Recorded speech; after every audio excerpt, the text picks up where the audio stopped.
আসসালামু আলাইকুম, welcome to মিহিদানাস life. যেহেতু আমের সিজন চলছে, তাই আমের একটি মজাদার ক্যান্ডি বানানো আজকে দেখাচ্ছি। মাত্র একটি উপকরণ দিয়ে এই ক্যান্ডিটি আপনি বাসায় বানিয়ে ফেলতে পারেন। বিশ্বাস হচ্ছে না? চলুন রেসিপিটি দেখা যাক। আমের ক্যান্ডিটি বানানোর জন্য আমি এখানে 3টি কাঁচা কাঁচা আম নিয়ে নিয়েছি। আমগুলোকে ভালোভাবে ছিলে নিতে হবে। এই যে আমার 3টা আমই কিন্তু ছেলা হয়ে গেছে।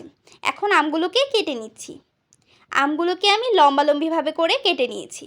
এই যে আঠিগুলো আমার প্রয়োজন নেই, আমি সরিয়ে রাখছি। একটা লম্বালম্বিভাবে কেটে নিয়েছি, একটা লম্বা করে কেটে মাঝখানে শুধু একটা ফালা করে নিয়েছি। এখন আমগুলোকে আমার ভাপ দিতে হবে। আমগুলোকে 2 থেকে 3 মিনিট সময় ভাপ দিলেই কিন্তু যথেষ্ট। একটু গরম পানির মধ্যে 2 থেকে 3 মিনিট সময় আপনি ভাপ দিয়ে নেবেন। এরপর একটি ছাঁকনির মধ্যে আমগুলোকে তুলে নিতে হবে, যাতে কোনো পানি না লেগে থাকে।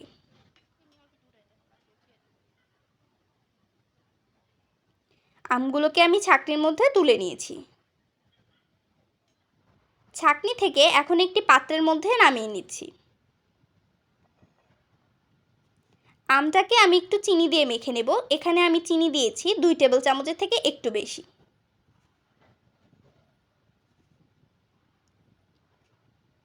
এখন ভালোভাবে আমগুলোর সাথে চিনিগুলোকে মেশাতে হবে।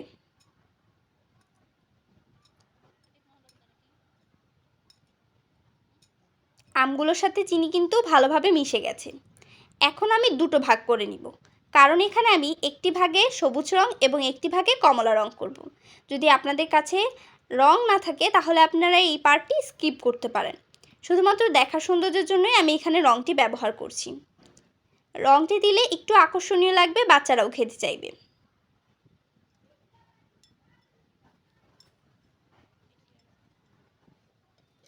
এখন আমি এটাকে রেস্টে রেখে দিচ্ছি। 1 ঘন্টার মতো রেস্টে রেখে দিলেই হবে। এরপর আমি এটার ভেতরে যে পানিগুলো আছে সেগুলো ছেঁকে নিচ্ছি ভালোভাবে।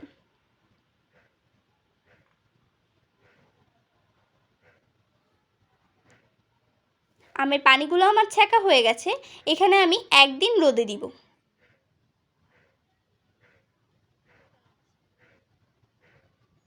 1 দিন রোদে দিলেই কিন্তু ক্যান্ডিগুলো একদম রেডি হয়ে যাবে। বেশি রোদে দেওয়ার কোনো প্রয়োজন হবে না। ঝামেলাহীন ক্যান্ডিগুলো আপনি কিন্তু খুব সহজেই বাসায় বানিয়ে ফেলতে পারেন। আর এখানে কিন্তু কোনো উপকরণই রাখছে না, শুধুমাত্র চিনি দিয়েই পুরো ক্যান্ডিটি তৈরি হয়ে যাচ্ছে এবং কালারফুল হয়, বাচ্চারাও খাবে। এরপর আমি 1 দিন পরে উঠিয়ে নিয়েছি আমগুলো। এখন এর মধ্যে উপর দিয়ে চিনি গুঁড়ো দিয়ে দিচ্ছি। আলতো আলতো করে একটু মেখে নিচ্ছি।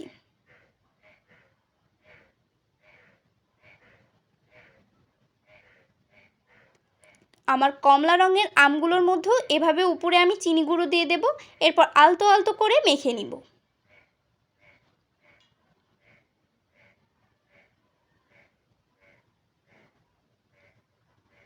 এই পর্যায়ে কিন্তু আমাদের ক্যান্ডিগুলো রেডি হয়ে গেছে। ক্যান্ডিগুলো কিন্তু দেখেই ভালো লাগছে। এই ক্যান্ডিগুলো যখন আপনি মুখে দিবেন একদমই সফট একটা ফিল পাবেন। আর ক্যান্ডিগুলো কিছুটা ওপরে শক্ত শক্ত লাগবে, কিছুটা জেলি টাইপের লাগবে। এইভাবে আপনারা কিন্তু বাচ্চার হাতে একটি করে ক্যান্ডি ধরিয়ে দিতে পারেন, তাহলে আর বাইরে থেকে ক্যান্ডি কেনার জেদই করবে না। আশা করছি আজকের ভিডিওটি ভালো লেগেছে। লাইক, কমেন্ট, শেয়ার করতে একদম ভুলবেন না। আর অবশ্যই রেসিপিটি ট্রাই করে আমাকে কমেন্টে জানাবেন কেমন হয়েছে। আমাদের চ্যানেলটি সাবস্ক্রাইব করে পাশে থাকবেন। আল্লাহ হাফেজ।